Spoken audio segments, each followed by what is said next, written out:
जय श्री कृष्ण दोस्तों, राधे राधे। हम बैसाख माह के कथा सुन रहे हैं, जो कि हम 17वां अध्याय सुने थे। आज से 18वां अध्याय हम शुरू करते हैं। और यहाँ तक आप लोग कथा सुने थे कि बेन नाम का राजा महापापी और नीच हुआ। उसने सब धर्मों का, बैसाख धर्मों को भी लोप कर दिया। तो यहाँ तक हम सुने थे। अब 18वां अध्याय हम शुरू करते हैं। श्रुति देव जी कहने लगे कि बैसाख माह की मेष संक्रांति में जो प्राणी प्राप्त स्नान कर भगवान की पूजा करके भगवान की कथा सुनता है वह मनुष्य वैकुंठ को जाता है, परंतु जो होती हुई कथा छोड़कर चले जाते हैं वह नहीं सुनते, वो घोर नरक में जाकर पिशाच योनि को प्राप्त करते हैं। यहाँ पर हम एक प्राचीन इतिहास कहते हैं। प्राचीन काल में गोदावरी के किनारे ब्रह्मेश्वर क्षेत्र में ब्रह्मनिष्ठ परमहंस दुर्वासा ऋषि के 2 शिष्य रहते थे। उनको कभी किसी का कोई चीज की इच्छा नहीं थी। भिक्षा में जो कुछ मिल जाता वही खाकर निर्वाह कर लेते थे और पर्वत की गुफाओं में पड़े रहते थे। इन दोनों का नाम सत्यनिष्ठ और तपोनिष्ठ था। इनमें सत्यनिष्ठ तो सदैव भगवान की कथा आदि सुनता, कथा सुनने बिना कभी अन्न जल ग्रहण नहीं करता था। जो वक्ता रोग से पीड़ित होकर अपने घर कथा कहता तो यह कुएं आदि पर स्नान करके उनके घर जाकर ही कथा सुनता। कथा समाप्त हो जाने पर अपने नित्य नियम करता। इस प्रकार वह सत्यनिष्ठ ऋषि उपनिषदों की भक्ति में तत्पर रहता और सदा उनकी कथा सुनन करता। दूसरा जो तपोनिष्ठ था वह न तो स्वयं कथा कहता न सुनता, अपितु होती हुई कथा को छोड़कर चला जाता। कहीं तप में विघ्न न पड़ जाए, श्रोता और वक्ता के पास भी वह नहीं जाता था। वह दुर्बुद्धि इसी प्रकार अपना समय बिताता, हरि कथा कहता न सुनता। जब वो मनुष्य को मृत्यु को प्राप्त हुआ तो कथा के दुराग्रह से छिन्नकर्ण नाम का बलवान पिशाच समी के वृक्ष पर हुआ। वह अपने किए कर्मों का विचार करता हुआ भूख प्यास से दुखी होकर इधर उधर भटकता फिरता। कदाचित वह सत्यनिष्ठ भ्रमण करता हुआ उस पठिनीसीपुर में आ गया।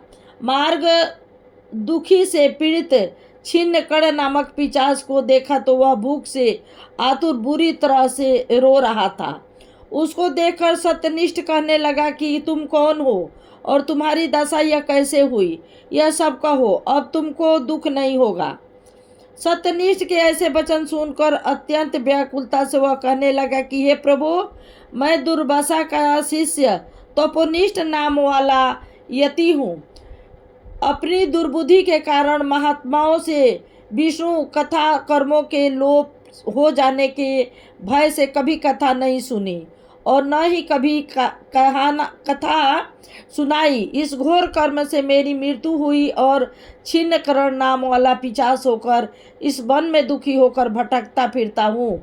रास्ते में तुमको जाता हुआ देखकर ऐसा प्रतीत हुआ कि मेरे भाग्य फिर गए। आज हरि मुझ पर प्रसन्न है जो आपने दर्शन दिए। इस प्रकार रोकर और त्राही त्राही ऐसा कहकर वह सत्यनिष्ठ के चरणों में गिर पड़ा। सत्यनिष्ठ को उस पर बड़ी दया आई। उसने अपने दोनों हाथों से उसको उठा लिया और कथा के क्षण भर सुनने का फल उसको दे दिया, जिससे उसके सब पाप नष्ट हो गए। अब यहाँ से हम 9वां अध्याय सुनते हैं। श्रुति देव कहने लगे कि बैसाख माह का महात्मा का फल और भी है, सुनो।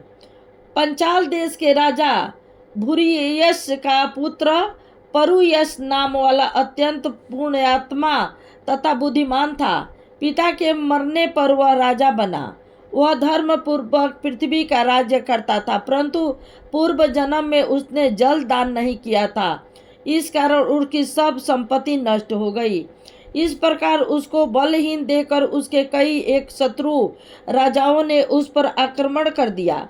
बेचारा राजा परास्त होकर अपनी सीखनी रानी और कुछ साथियों के साथ सहित पर्वत की एक ऐसी गुफा में छिप गया जिनका रास्ता कोई नहीं जानता था। राजा ने बड़ी व्याकुलता से वहां पर 43 वर्ष व्यतीत किए। अब राजा के मन में यह चिंता उत्पन्न हुई कि मैं जन्म और कर्म से तो शूद्र हूँ। मैंने जन्म भी अच्छे कुल में लिया, परंतु न जाने मेरे सब पौरुष कहाँ गए। मैंने ऐसा कौन सा पाप किया है जिसे ये घोर दरिद्र और पराजय हुई तथा वनवास के दुख सहने पड़े। इस प्रकार वह राजा अपने गुरु का स्मरण करने लगा।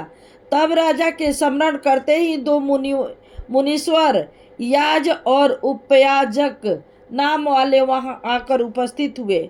वनवास से दुखी, राज चिन्ह से हीन, वन के मार्ग को न जानने वाला वह राजा थोड़ी देर चुपचाप खड़ा रहा और रोता हुआ उनके चरणों में गिर गया। तब दोनों मुनियों ने पकड़कर उठाया। इसके पश्चात राजा ने वन के पुष्पों से विधिवत उनका पूजन किया। जब वह दोनों बैठ गए तो राजा ने बड़ी नम्रता से उनसे प्रश्न किया कि हे महाराज, मैं जन्म से तो शूद्र हूँ, पितरों और देवताओं का पूजन भी करता हूँ, पाप से डरता हूँ, प्राणियों पर दयावान, गुरु की भक्ति में प्रीति रखने वाला हूँ। फिर क्या कारण है कि मैं ऐसा दरिद्री हो गया? मेरा सब कोष नष्ट हो गया, शत्रुओं ने मुझको जीत लिया, वन का वासी अकेला क्यों रह गया? मेरे पुत्र पौत्र भाई बंधु कोई नहीं रहा। मैं निष्पाप होकर राज्य कर रहा था, फिर भी मेरे राज्य में अकाल क्यों पड़ गया? इसका कारण आप विस्तार पूर्वक मुझसे कहिए। राजा के ऐसे वचन सुनकर थोड़ी देर सोचकर वह दोनों मुनि याज और उपयाजक कहने लगे कि हे राजन, तुम अपने दुख का कारण सुन पहले। 10 जन्मों से तू अत्यंत घोर पापी, कठोर हृदय, व्याघ्र का जन्म धारण कर पापियों का वध करने में यमराज के तुल्य था। जब 10वें जन्म में गौड़ देश में था और अपने घोर एवं बुरे कर्मों में लगा हुआ यात्रियों को निर्दयता से कष्ट दिया करता था, तो उस समय धूप से व्याकुल 2 बड़े धन्यवान वैष्णव नाम वाले मुनि वहां पर आए। उनको आता देखकर तू धनुष बाण लेकर उनका रास्ता रोक कर खड़ा हो गया। फिर उनमें से एक वैष्णव मारकर तूने सब धन छीन लिया। जब तू दूसरे को मारने लगा तो वह संसद द्रव वही घास फूस में फेंक डर के मारे भाग गया। तब कर्कश मुनि व्याघ्र के हाथ से मारे जाने के भय से व्याकुल मूर्छा खाकर पृथ्वी पर गिरे हुए ऋषि से पूछा कि वैष्णव ने धन कहाँ छिपाया है? फिर एक गड्ढे के पानी में उसके हाथ मुंह धोए और उनको मूर्छा न आ जाए इस कारण उन पर पंखों से हवा करने लगा और मुनि से कहा कि जब तक मैं इस वन में सहस्त्र हूँ तब तक तुमको किसी बात का भय नहीं। निर्धन मनुष्य सदा सुखी रहते हैं तथा तुम्हारे फटे वस्त्र और टूटे बर्तनों को लेकर भी क्या करूँगा? तुम केवल यही बताओ कि उस वैष्णव ने धन को कहाँ छिपाया है। यदि ठीक नहीं बताओगे तो तुम्हें मार डालूंगा।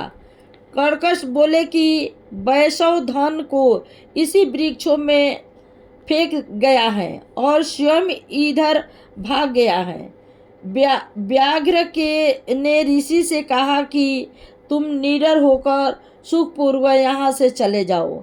यहाँ से थोड़ी दूर पर पक्के तालाब में निर्मल जल है, वहाँ पर जल पीकर और अपनी थकान दूर कर अपने स्थान को चले जाओ। अभी राजा के कर्मचारी वैष्णव का रुदन सुनकर तथा पाँवों के खोज देखते हुए इधर आएंगे, इसलिए मैं तुम्हारे साथ नहीं चल सकता। यह पंखा ले जाओ, इसकी हवा से कुछ गर्मी कम हो जाएगी। इस प्रकार वह पंखा लेकर गहन वन में चले गए। यद्यपि तुमने कार्यवश उसकी सेवा की थी, परंतु वैशाख माह की प्रचंड धूप में तुम्हारे द्वारा की गई इस सेवा के परिणाम रूप स्वरूप तेरा जन्म विशाल राज्य वंश में हुआ, यदि तेरी इच्छा अब सुख राज। वीडियो लंबी हो जाएगी, इसलिए यही वीडियो को समाप्त कर रही हूँ। हर हर महादेव।